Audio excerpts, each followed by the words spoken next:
Hello, children. It's time in the Haggadah that we've gotten to the story of the 10 plagues, the Eser Makot. Do you know the story behind those 10 plagues, those Eser Makot? Let's remember what the plagues were. Dam, blood, Tzfardea, frogs, Kinim, lice, Arov, wild animals, Dever, a plague on the cattle, Shechin, boils, Barad, hail, Arbe, locusts, Choshech, darkness, Makat Bechorot, the killing of the firstborn. So let me tell you the story behind those plagues. Hashem told Moshe Rabbeinu, Moses, our prophet, that he should go to Pharaoh, and tell him that it's time for the Jewish people to go and serve Hashem in the desert. He told him to say, "Let my people go." So Moshe came to Paro, and he said, "Paro, Hashem, the creator of heaven and earth, has said that you should let the people go." Paro said, "Hashem? I've never heard of someone called Hashem. There's no God named Hashem. I will not let the people go." And Moshe said, "Paro, you don't understand. Hashem is the most powerful force in the entire universe. He's going to give you a big punishment if you don't let the people go."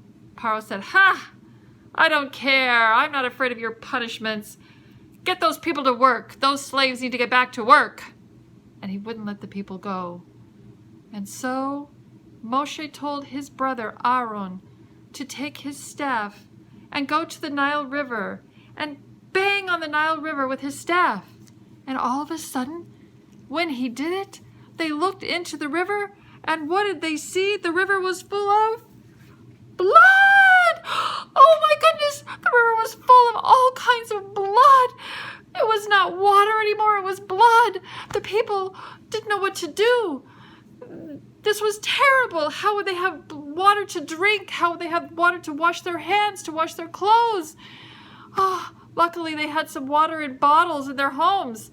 So the Egyptian went and he took a glass of water, and just as he was about to put it up to his lips to drink it, he looked inside and oh my goodness, it's turned into blood. Oh no, all of our water here is blood. Well, what should we do? They went to the land where the Hebrews lived, and they saw that the Hebrews were drinking water and everything was just fine. So they went and they grabbed the water out of the head of the Hebrews and said, "I'm going to drink that water." Oh no, it turned to blood. Oh no. Oh my goodness. What should I do? And the Jews said, "Well, if you pay me for it, it may stay as water."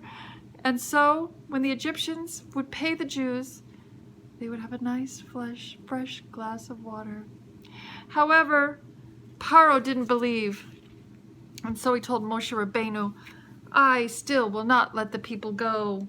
As soon as the plague of blood had passed, Moshe said, "Don't you understand, Paro? Hashem has many more things in store for you." Paro said, "My Egyptian sorcerers and magicians, they can make water into blood."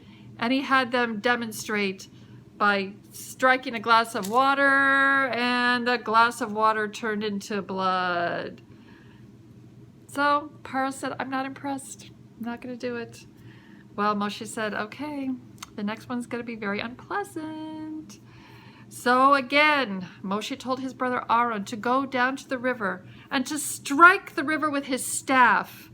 And Aaron struck the river with his staff, and suddenly out of the river came ribbit, ribbit, ribbit, a giant frog! Ribbit, ribbit, ribbit. And when the Egyptians were so scared of this giant frog, they banged on the frog. And what happened? The frog opened into pieces, and out came millions of other frogs. Ribbit, ribbit, ribbit. The frogs were everywhere that they could see. They were in their kitchens, they were in their bowls where they would mix their dough, they were in their beds, they were in their ovens. The frogs were everywhere. The people couldn't stand it. The frogs were disgusting. They would go to sleep at night and the frogs would be in their beds crawling all over them and saying, "Ribbit, ribbit, ribbit." And they would look on their shoulders and there was a frog sitting on their shoulders. Ribbit. Ah! Ah! Ah! So finally, Paro came to Moshe and said, please pray to your God, Hashem, that he should take away these frogs. And Moshe said, well, when do you want me to pray that they should go away? Paro said, have them be gone by tomorrow. And indeed, Moshe prayed, and all the frogs were gone by the next day. Well, now Moshe came to Paro, and he said, Paro, now will you let the people go? Paro said, what? That was just a ridiculous little trick of your magic. My magicians can also make frogs come out. And he had his magicians demonstrate that they banged and boop, up came a frog, up came a frog. So he said, I'm not impressed. I'm not letting the people go. Moshe said, don't you understand? Paro, it's going to be worse. Hashem is very powerful. I don't care, said Paro. So Moshe said, what can we do? So now he took Aaron out into the field where there was a lot of dirt. And he told Aaron to next time strike with his staff on the dirt. So Aaron struck with the staff on the dirt, and all of a sudden, up from out of the dirt came all kinds of lice! Terrible little lice crawling as they walked along. All they could see were lice, lice, lice everywhere. And the lice got all over them, on their hair and on their faces and all over their bodies. And they were itching and scratching from the lice. Oh, please get these lice out of me. And the lice were everywhere they walked. It wasn't sand anymore. It was lice. And they were all over them, inside their clothes and in their beds. And just all over. The people were going crazy. Until finally the lice went away. And Paro said to his magicians, all right, show me you can do this too. I know you can make lice come out just like that. It's just a magic trick. And they said, no. The magicians told him, no, we can't. The lice are very tiny. We're not able to make lice out of something so tiny. This is Etzba Elokim. This is the finger of God. Paro, we're dealing with a force which is much more powerful than what we thought. Paro said, you know what? Every so often, a bunch of lice come up. It's not a big deal. This is just a coincidence. I'm not letting the people go. No, these are my valuable slaves. They're not going anywhere. Well, now, Moshe Rabbeinu said, Paro, up till now it was just simple things. It was some blood. It was some frogs, some lice. They're not so dangerous. You're not going to like what's coming next. Paro said, Moshe, I don't care. I'm not letting them go, okay? So, Moshe said, okay.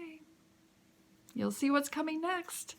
And indeed, before they knew it, all of a sudden, what came? Wild animals! Ah!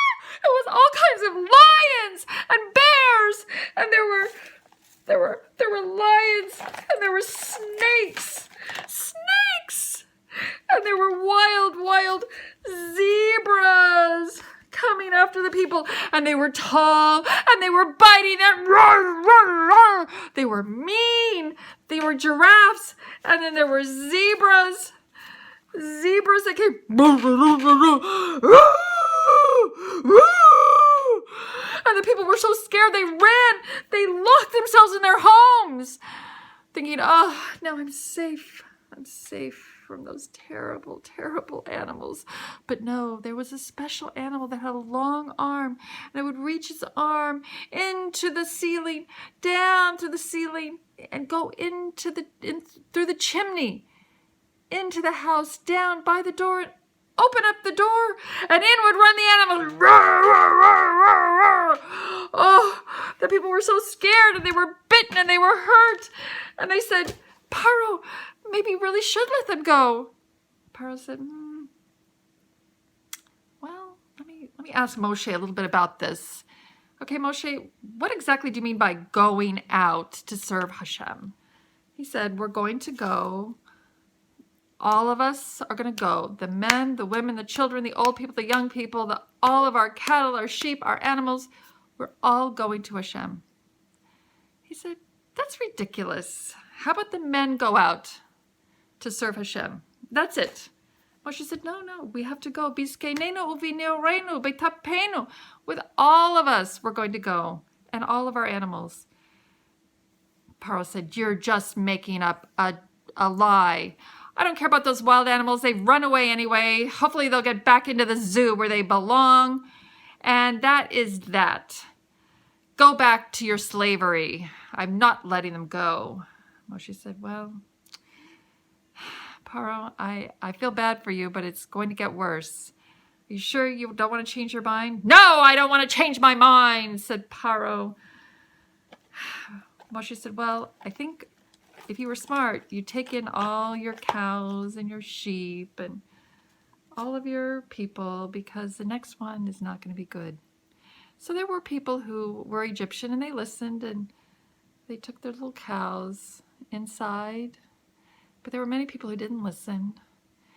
And unfortunately, here's what happened next.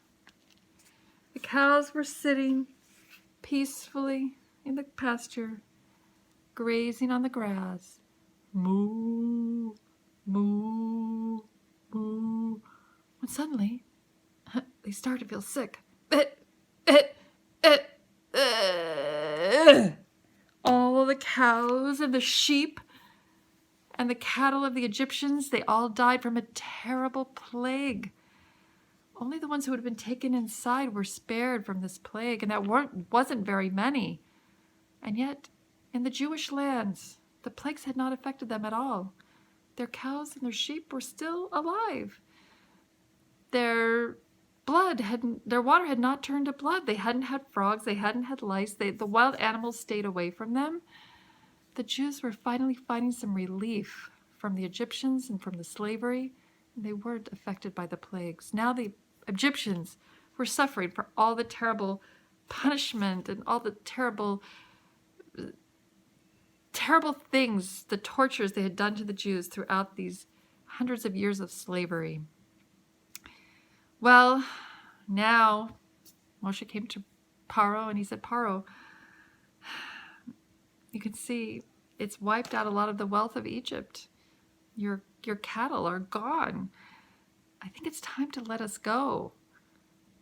Paro said, no, I'm not going to let them go. Okay, some people took their cattle inside.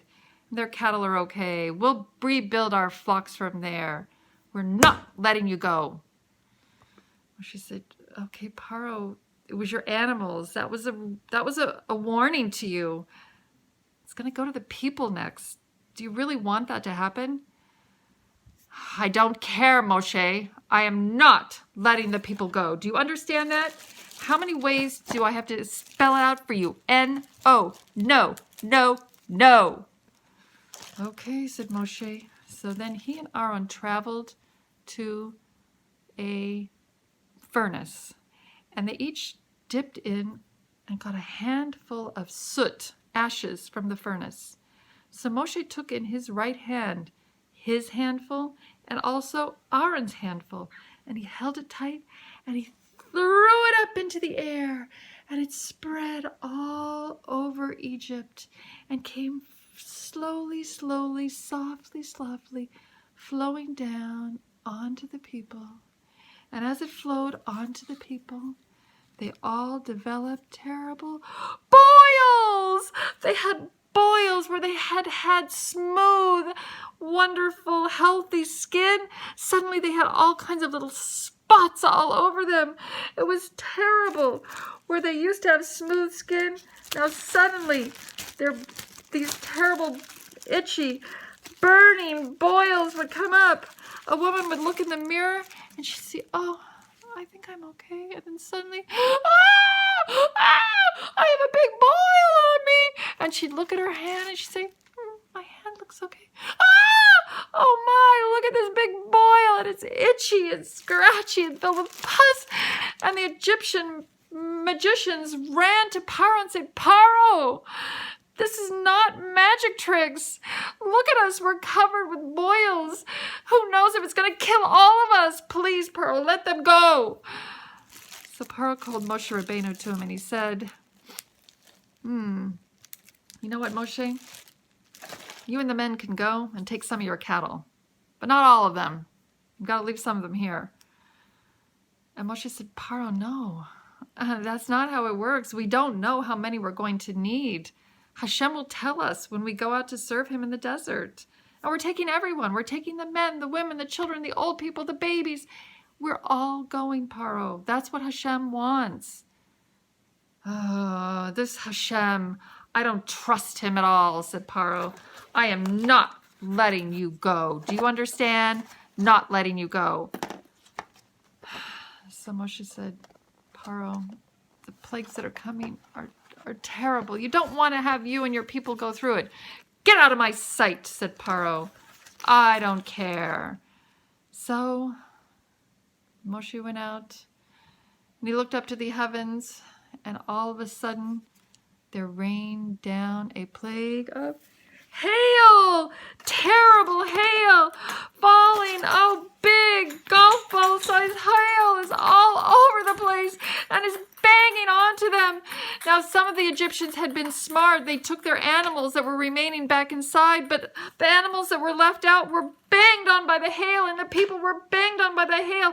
And when it came down, out came flames of fire. There was fire and ice together in this hail. So not only did it bang them and make them cold, it actually burned them too. It was a very destructive hail. It went and it destroyed all of the crops in the fields that had sprouted. Egypt now was barren. Egypt was completely barren. There were no animals. There were no crops. The people were suffering from the boils and from the hail. Oh, how much could they take? But at this point, Paro's heart was hardened. He couldn't think straight anymore.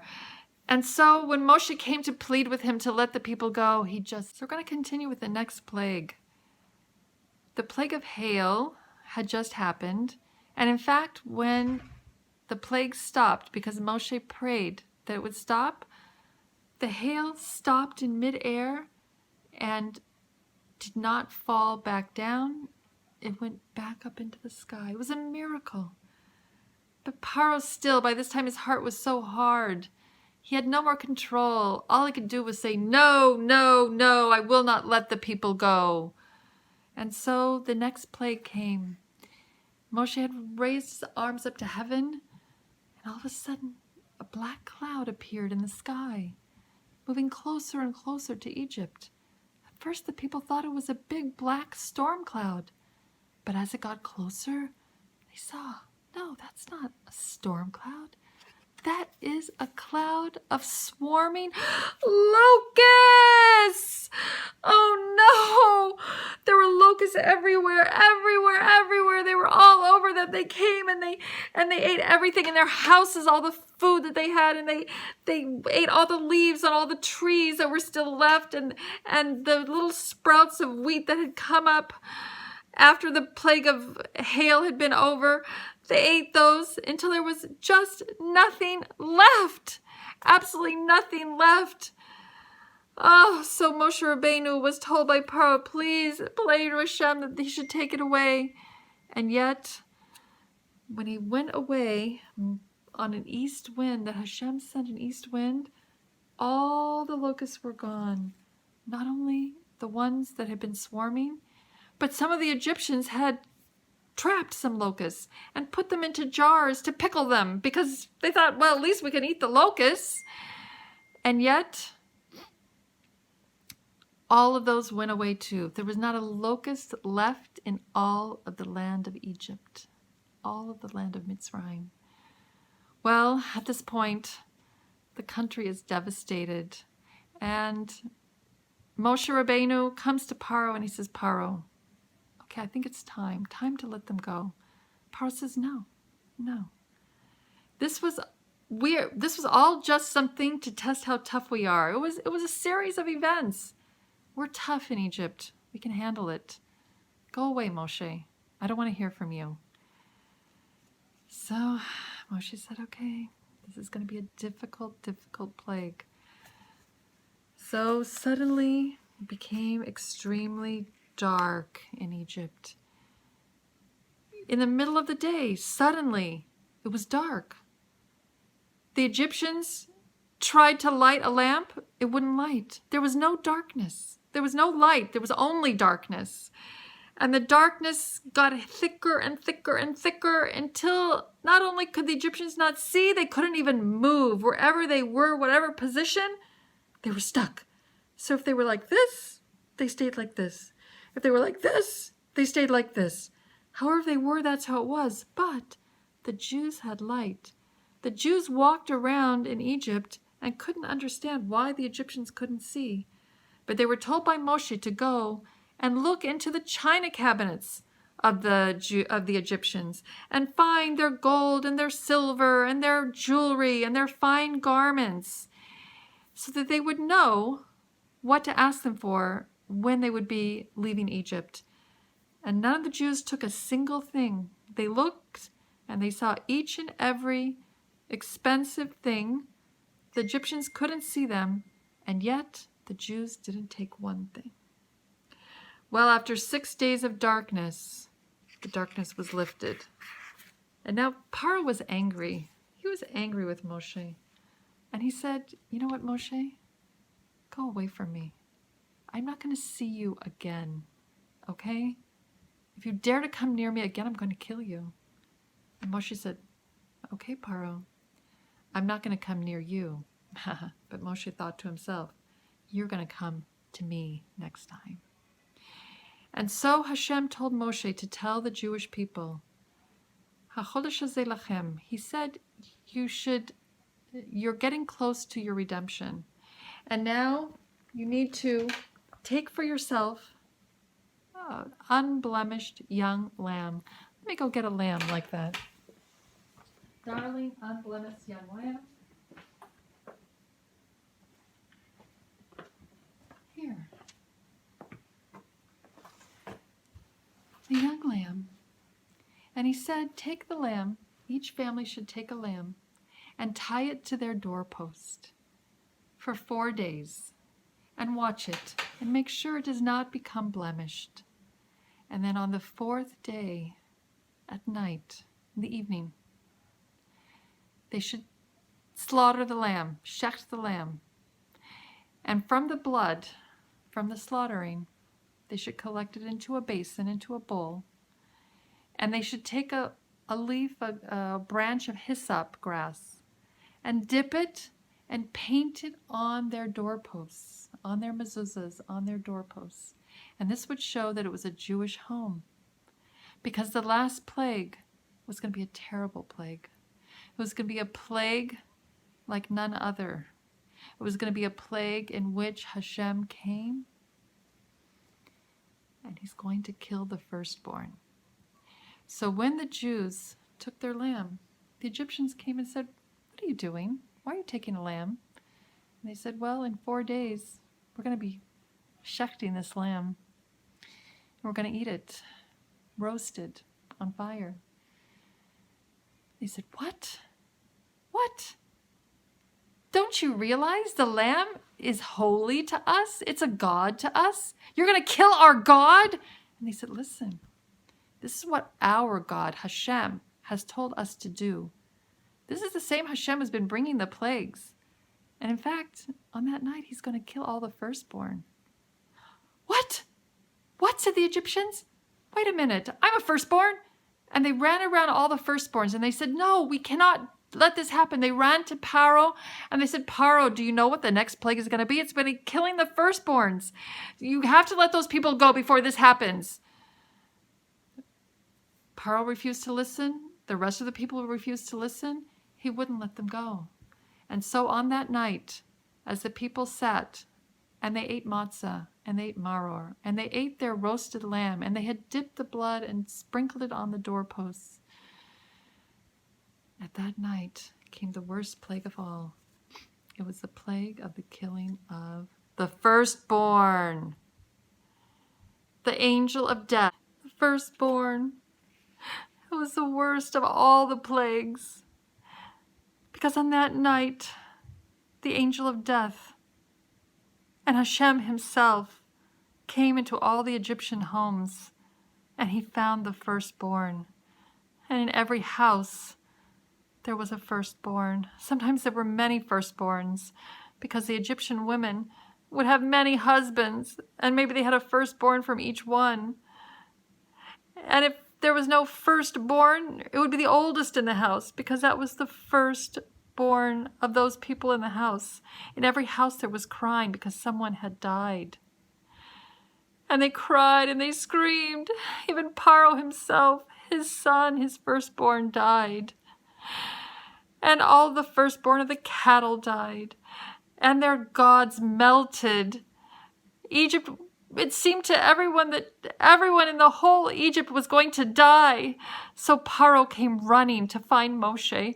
And he said, Moshe, please take your people and get out. Get out before we all die. Please tell Hashem to spare me, because I'm also a firstborn. Please, Moshe, get them out quickly. And so the Jews were allowed to leave Egypt with all the signs and wonders of the 10 plagues, so that all of Egypt and all of the world indeed would know that Hashem, the God of the Jewish people, was all-powerful and could do whatever he wanted, and that everyone should respect the Jewish people and fear them, and most of all, fear and respect Hashem. And that's the story of the 10 plagues.